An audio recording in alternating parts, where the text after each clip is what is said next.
So you're thinking about selling your house. You've probably already done the quick math in your head.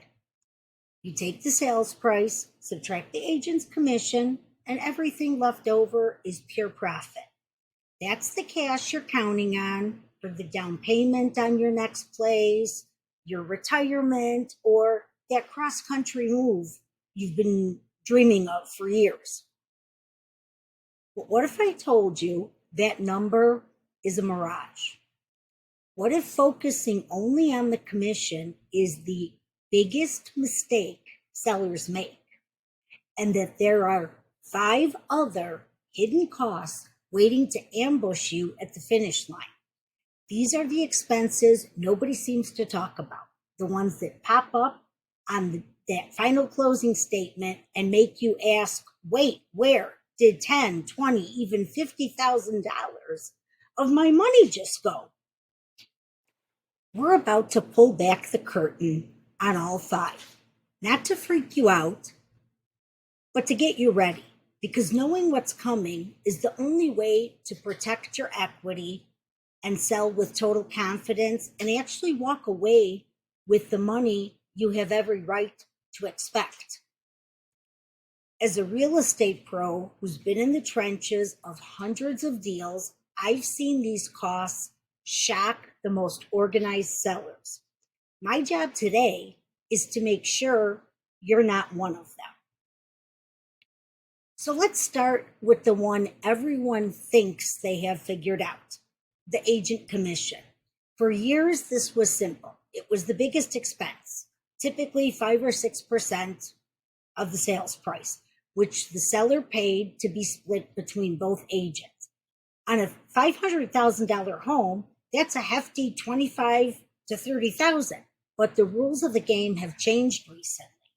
Now, how commissions get paid is much more up for negotiation, and in many cases, buyers are paying their agents directly. The big takeaway is that while it's still a huge cost, it's just the tip of the iceberg. The real damage to your bottom line comes from the fees lurking just below the surface. So let's get into the first one. Beyond the agent commission, there's a whole swarm of fees lumped together as seller closing costs. These alone can tack on another 1 to 3% of the sale price. For that same $500,000 house, you're now looking at another $5,000 to $15,000 you probably didn't budget for. So what's actually in this bucket? First up, title fees. This pays for a title search to prove you legally own the home, that no one else has a claim to it. In many areas, the seller is also on the hook for the buyer's title insurance, which protects the new owner from future problems. Next, you've got government fees. These are non-negotiable. You'll pay recording fees to the county, make the sale official, and transfer taxes, sometimes called stamp tax, just for the privilege of selling your home. Depending on where you live, this tax can be surprisingly high. Then there are attorney or escrow fees. Some states require a lawyer to handle the closing, and you're paying the bill. Other states, escrow company handles it, but in Illinois, it's always the attorney that takes care of it. But the one that always catches people by surprise is prorated property taxes. Think about it. You owe property taxes for every single day you owned the house that year. If your taxes are $6,000 a year and you sell on June 30th, you're responsible for exactly half of the year. That's a $3,000 debt that comes straight out of your profits at the closing table. It gets many people, but it's not really an expense. It's a cost that comes out at that time, because in our area, taxes are paid in arrears, which means they're a year behind. If you have a mortgage and you're escrowing your taxes with your mortgage company, You have to be real clear when you call to get the final payoff from your mortgage company, because some of that tax money should be sitting already in your escrow account. You have to ask them if they're deducting escrow from the payoff. Most of them don't. So say you owed $100,000 still, and you had $3,000 in escrow. They're going to give you a payoff letter for $100,000. And here's a real kicker. You have to make sure they have a forwarding address for you, because after they get the payoff, it usually takes about 6 to 8 weeks for them to release that escrow. And guess what? If they don't have an address for you, where are they going to send it? You always hear about, lost money. Yeah, it's a situation like this. So be very, very clear and find out. Most of them, like I said, don't deduct it. So you want to make sure that they have a forwarding address and you follow up with them. The price the buyer offers is almost never the price you get. Once you accept an offer, a second, more intense negotiation begins, and it's all about the home inspection. The buyer will hire an inspector to crawl through every inch of your home, and I guarantee you they will find something. It could be a small leak, an aging water heater, or something scary sounding with the roof or foundation. That inspection report is now the buyer's biggest bargaining chip.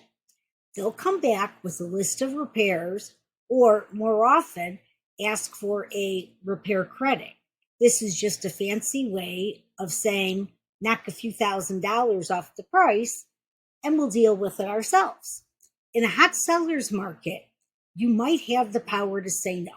But if things are slow, you might have to cough up that credit to prevent the deal from collapsing. And it's not just repairs either. Buyers will often ask for other concessions, like having you pay for some of their closing costs. It's a smart move for them because it means less cash out of their pocket, but it comes directly out of yours. Not really, but offering to cover $5,000 of their closing costs might be what it takes to get a hesitant buyer to sign. That's another $5,000 you're not taking home. This is where your profit gets chipped away. It seems like one request at a time, but actually when they're asking for a closing cost credit, they're just rolling that into their loan. So as a seller, you're not really paying it. Their mortgage is going to be based on, say you agreed to sell the house for $100,000 and they want a $5,000 closing cost credit. So the offer would be written for $105,000 with a $5,000 closing cost credit. So really, their mortgage payment is based on a purchase price of $105,000. So as the seller, you're not really paying it. But when it comes to like state and county transfer tax and everything, yeah, you're going to be paying it on the $105,000. Okay, I know this is a lot, and seeing these costs pile up can be a little jarring. You start wondering how much you'll really end up with. That's why I want to give you the exact tool I share with my own clients. It's a free, simple seller's net sheet calculator that lets you plug in your numbers and estimate all the hidden costs we're talking about. It gives you a realistic look at your true bottom line before you even put your house on the market. The link to download it is in the description below. It's an awesome tool for protecting your profit. So don't forget to grab it.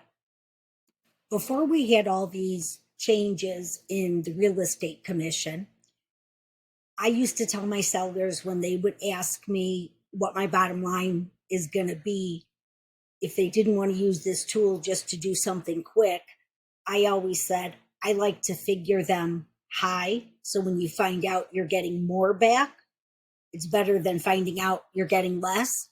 So I used to say with the real estate commission, say at 5%, and all the other fees, property taxes, which isn't a fee, you're just paying them earlier because you're giving a credit to the buyer, because when that bill comes out the following year, they're responsible for paying them. I used to say figure 10% off the top. It's going to be less than that, and 10% is easy math to do in your head, and it's figuring it on the high end. Long before you see a single offer, you have to spend money to get the house ready to sell.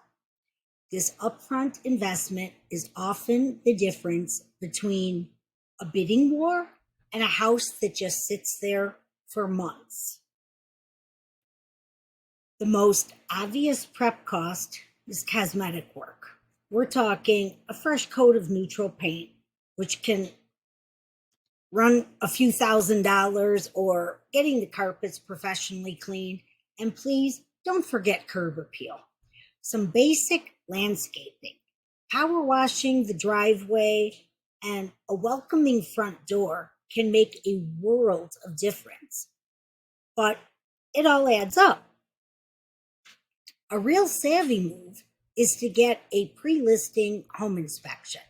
For a few $100, you find out about any major issues before the buyer does. This lets you fix things on your own terms and on your own budget, preventing any nasty surprises during negotiations.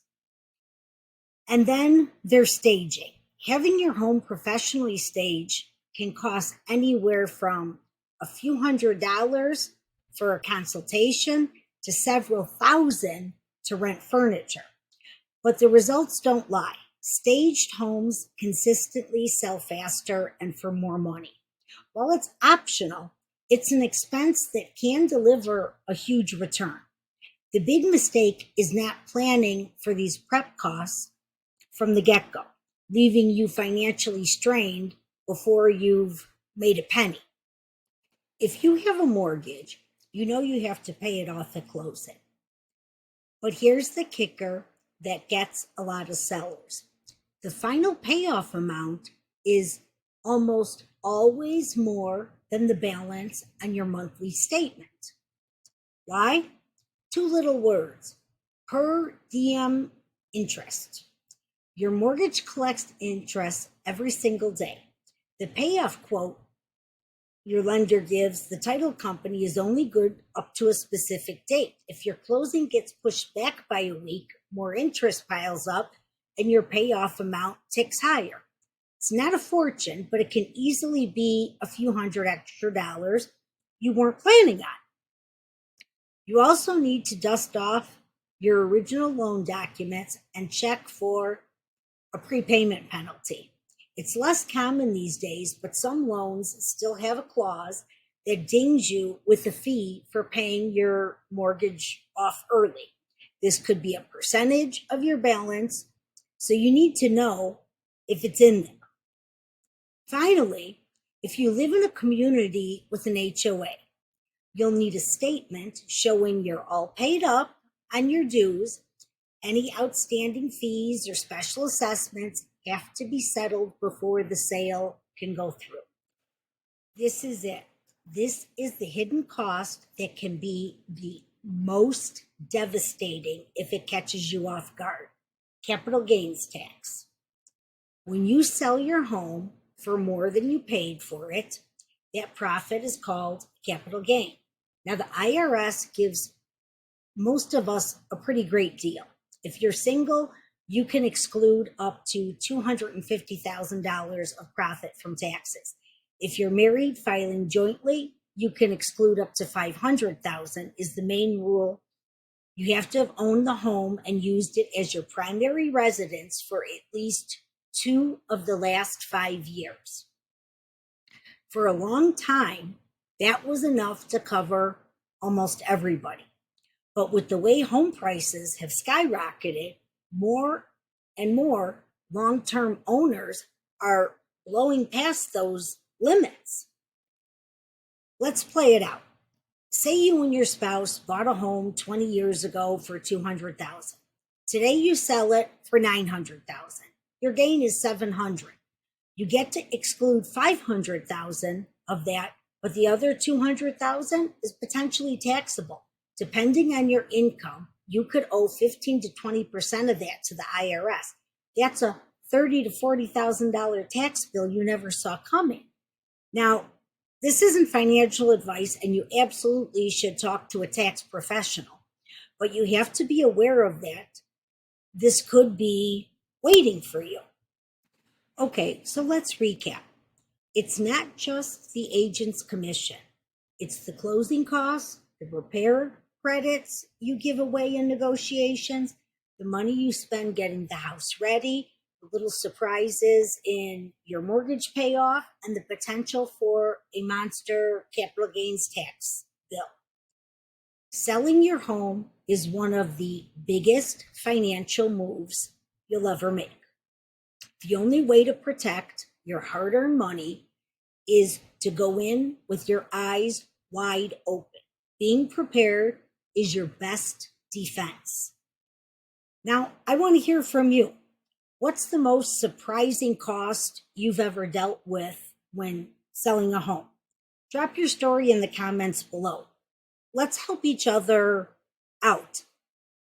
And finally, if you want more practical, straight to the point advice on how to win in today's real estate market, make sure you hit the subscribe button and turn on notifications. But thanks for watching, and I'll see you in the next one.